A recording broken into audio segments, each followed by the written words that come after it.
Okay, so this is the first video for the whole trig equations section. This is just an introduction as to where we get our cast diagram from.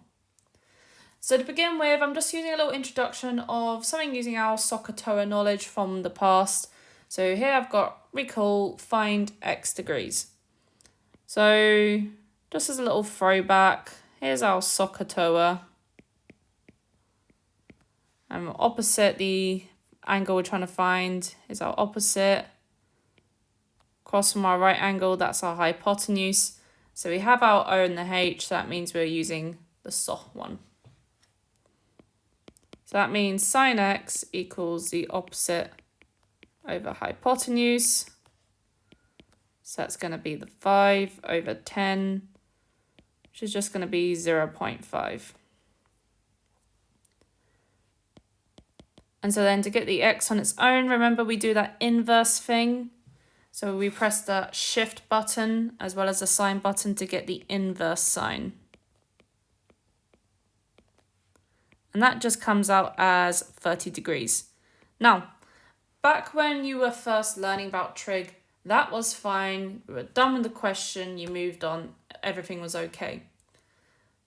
But the only reason why everything is okay is because it's impossible for one of these two angles to be more than 90 degrees because it is a right angled triangle. What if the question just asked me to find the value of x when sine x equals 0.5? What if that was just our question? And if we take a look at our sine wave, so here's my sine wave, that there's 180 degrees, we've got the 360, and I'll put in the points of our maximum minimums there.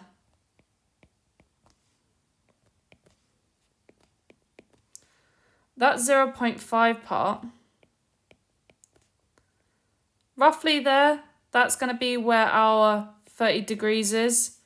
But I've got another answer across over here. So I've actually got two answers for this.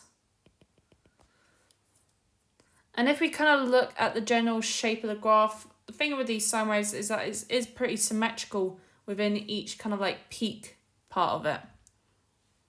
So because this here is a distance of 30, that means this distance here is a distance of 30, which would make that part down there 150 degrees. But having to draw out your graph for this every single time, that's a lot of work. It can be really easy to get yourself confused and flustered with it. So what we have is a really simple idea, the cast diagram, to help you out with these solving questions. So again, this video is just explaining where the diagram comes from, and in the next video I'll be actually using it and showing how we use it in practice. So here I've got just a basic graph, and I've got dotted out my 90 degrees, 180, 270, and 360. And to start off with, I'm just going to draw out my waves. So we'll just start with our sine wave, which follows this pattern here. It's a little bit wonky, but it's fine. So that's my sine wave. So then my cos wave starts at my maximum 1, down minimum at 180, and then back up again.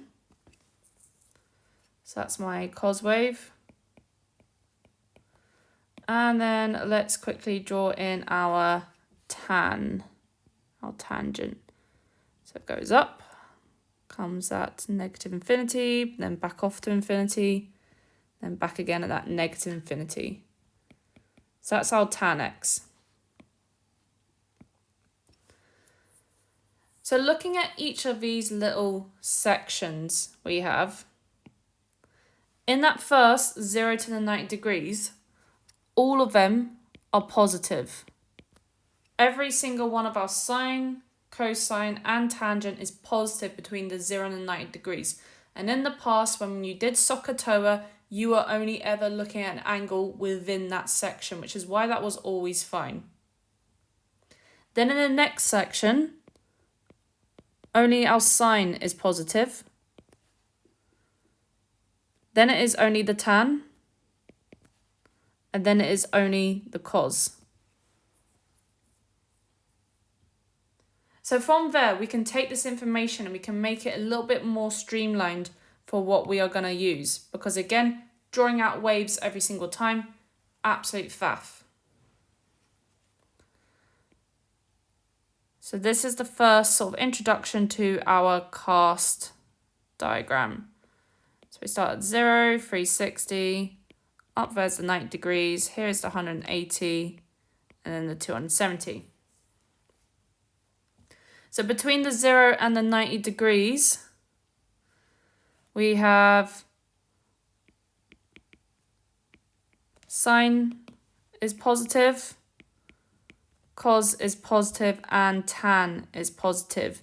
And when I do my inverse sine, inverse cos, inverse tan, that is my typical answer of x. That is my straightforward angle that I easily find.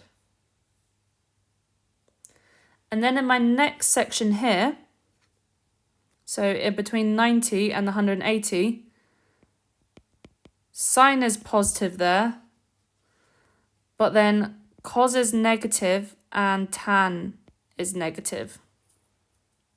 And like I found earlier, remember when we were looking at symmetry in the previous page, to get that answer there, I did that 180 and I took off that amount of angle that I found. So I take it away from 180 there to find out what my angle is in that section. And then my next one, so here our sine is negative, our cos is negative, but our tan is positive. And to find out that angle, I do 180 and I plus whatever x is. And then in my last one, sine is negative, cos is positive, and tan is negative. And to find out that degree, I do 360, take away the x. But again, we're going to make this a little bit more streamlined because that is quite messy. It's a lot to write down. So we can make it a little bit simpler. And this is our final form of our cast diagram. And I have a little sort of saying to help us remember what to do.